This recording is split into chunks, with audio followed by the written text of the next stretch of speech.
Oh, that's the last thing that you want when your live video goes live, is to cough. Okay, so hi, B. Marshall, founder of Yes Parenting, talking to you today about dealing with aggression and violence with your children.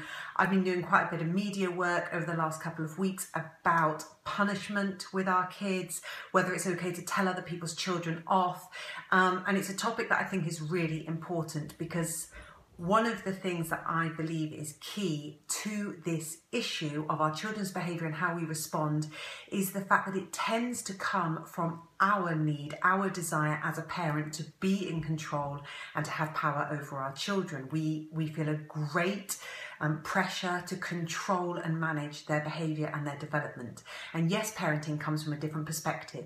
I want to share with you something that happened with my child yesterday, which was shocking, a little bit scary, completely out of the blue, but I think it's a situation that many other parents will have experienced and many parents are going to experience in the future. So my son had been for a sleepover with one of his best friends.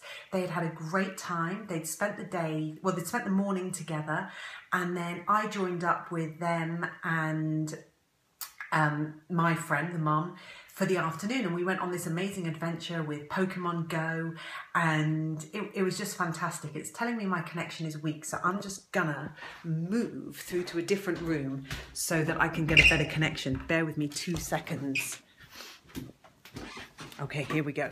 Let me just assume the position on the windowsill in my bedroom. Okay, so hopefully, my connection's better now. Okay, so we had spent the whole afternoon out in the sunshine. We'd been drinking lots of water. We had been walking all over the place, playing Pokemon Go. And these two boys, my son is about to turn 12.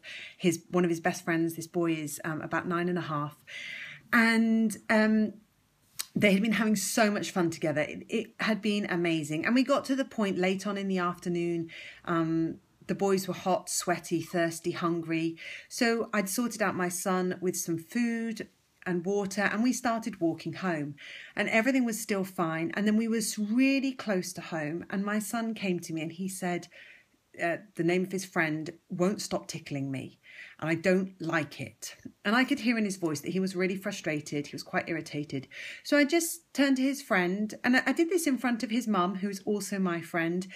I just said to him, I said, when you tickle Peep, my son, he really doesn't like it, and he feels frustrated because he's asking you to stop and you're not stopping. And I said, so, please don't tickle him. And we carried on. And he said, okay. We carried on walking. The two boys went off ahead of us. And so my friend and I, we were chatting. We were having a lovely time as well. And the next thing we saw was my son suddenly turned on the pavement and shoved with such incredible force his friend, who then flew. I mean, it was one of those moments where it's like everything goes into slow motion, flew through the air and landed on the pavement. It was awful. My son then turned and he walked off around the corner. So in this situation, I know a lot of parents would want to yell at their child, how dare you, all that kind of stuff. Here's what I did. I went immediately to my friend's boy on the floor, and I got down low and I checked that he was okay. My friend was there as well. She was right there too. So I could see that he was, he wasn't okay. He was, he'd hurt himself a bit, but I could see that we didn't need to call an ambulance or anything like that. So I said to my friend, I'm just going to go and see Peep. So I walked off, I went round the corner, and he was stood, his arms folded, and I knew that he did not want to push his friend. I knew that the only reason that he had ended up doing that was because something had become too much for him.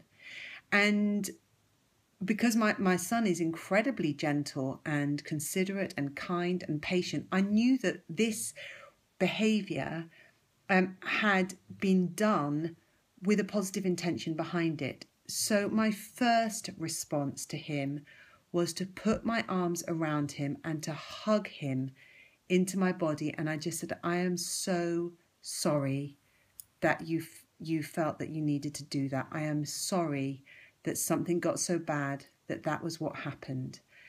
Because we have to remember that our kids, they don't want to be hurting each other. They don't want to be hurting themselves. They don't want to be losing control in the same way that we don't want to. And the last thing that they need in that moment is to be told off. The last thing they need in that moment is to experience anger or shame or guilt. I mean, they've got enough of this stuff going on inside them. What they need is the person who is their place of safety, their place of security, their place of growth and healing, to be present with compassion and kindness. It doesn't mean that what my son did was okay at all. But what it means is that my son immediately knows that he is okay. These huge feelings that led him to shove his friend so hard that his friend flew through the air. I mean, his feet came off the ground. He flew through the air and landed on the pavement. You know, that is my 12-year-old, almost 12-year-old son being out of control because something inside him got so big that he didn't know how to handle it. And he's only 11. He still has another 9 or 10 years before he walks off into the world as an independent adult with all the skills that he needs for that. But right now, he doesn't have all of those skills. So he was there with these overwhelming... Oh, I just got a call come through and it kind of threw off the video. Anyway, I'm back. I hope you're back. I don't know what happens now when it puts it out there. But anyway, so I hugged him. I reassured him. Okay, I don't know if you're still there. I'm so sorry about that. That was a phone call from Closer magazine. They want to talk to me about a controversial parenting style that's hitting the news this week. So I've asked them to call back in 10 minutes so I can prioritise this video. I might have to redo this video later. Anyway, so I'm just going to carry on telling you and I might redo this later. So having hugged him, having reassured him, I then, I released him from the hug and I just said to him, I said, I said, when I saw you push your friend, I said, I was really shocked. And I said, I'm just wondering what happened. And he explained to me that his friend had been pushing him in the back, had been kicking him. He had been asking or telling his friend to stop. His friend had carried on. And he said, I don't understand why he didn't stop. And I don't want him to hit me or kick me. And so I shoved him so that he would have to stop. Well, when I listened to that, I'm like, yeah, I get it. It still doesn't make what he did okay, but I completely understand why he did that. And I also know and understand that there is a reason why his friend kept pushing him, kept kicking him. So we have 2 boys, aged 9 and 11, who are both behaving in a way that they are trying to make their world right in some way. So I just chatted to him about it and I helped him process some of these big feelings that he was having, the anger, the frustration, the feeling sad and bad that he had pushed his friend, that his friend was hurt. And I just helped him just talk through and work through some of those things, not in a pushing way, just in a gentle, kind, accepting way. And then I said to him, are you okay to be here if I go back to our friends? And he said that was fine. So I went back to our friends and I checked in if he was okay. And I just waited while they tended to a cut that he had in his hand. And I said, I'm so sorry that happened. And then I said, and then, once I could see that he was okay and where he'd been hurt was all tended to, I just said, again, I said, I'm really sorry that happened. I said, Pete says that he felt very frustrated because you kept pushing him and you were kicking him and he was asking you to stop and you didn't stop. And so that was what he ended up doing. And I said, would you be willing, when we see each other in a few days' time, for us all to sit down together and talk about how we can be together so that these things don't happen.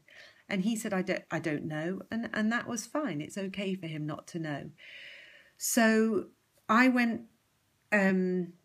I said, I'll walk ahead with Peep. So Peep and we walked ahead, and my friend and her son followed behind. And every now and then we realised we were getting quite a long way ahead, so we stopped and we waited. And their car was parked at our house. So we got back to our house, and Peep went straight off to the back door. And I was able to have a little chat with my friend and just to apologise to her and to explain. And she was able to say to me what she thought was going on with her son's behaviour as well, about why she thought he might be, pushing Peep, and she thought that he was trying to do it to show affection, which makes sense. I understand that. Like, children are trying to work out how to negotiate friendship and relationships. So, it made sense. And I said to her, if he's willing, then I think it'd be wonderful for us all to be able to sit and have a chat, because I value these friendships. I value my friendship with my friend. I value my boys' friendships together, and I value our friendships as families. And I want for all of our children to know that when these things happen, we can find a way through them. We can find a solution. So then I had a quick chat with him to say goodbye and to thank him for such a lovely afternoon. And he said bye-bye and see you soon. And off we went. And I checked in with my son a little bit later. I said, how are you doing? And he was okay. And I'm just keeping that conversation open in case my son wants to talk to me about it anymore. And just this morning at breakfast, I said, how are you feeling about what happened yesterday with your friend? And he said, I'm okay. And I said, I know you didn't want that to be the end result. I know you didn't want to hurt your friend, and we'll find a way through it. And he said, okay, thank you. So kindness and compassion, understanding, love, and working together to find solutions without blaming, and trusting that our children are always doing their best, is a peaceful and beautiful way to handle situations like this. I'm going to stop now. I might remake this video later because of the interruptions with the phone call, and the magazine's about to ring me back, and I want to be available for them.